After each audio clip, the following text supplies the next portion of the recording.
माँ जिसने अपनी 6 दिन की नन्ही सी बच्ची को लकड़ी के एक संदूक में बंद करके उसको दरियाए सिंध में बहा दिया।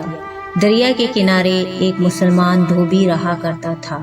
जब उस धोबी की नज़र दरिया में बहते हुए संदूक पर पड़ी तो उसने उस संदूक को दरिया से बाहर निकाल लिया और उसको खोलकर देखा तो उसके अंदर एक नन्ही सी बच्ची जो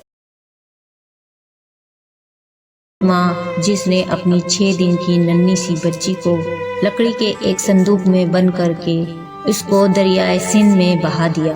दरिया के किनारे एक मुसलमान धोबी रहा करता था। जब उस धोबी की नज़र दरिया में बहते हुए संदूक पर पड़ी तो उसने उस संदूक को दरिया से बाहर निकाल लिया और उसको खोलकर देखा तो उसके अंदर एक नन्ही सी बच्ची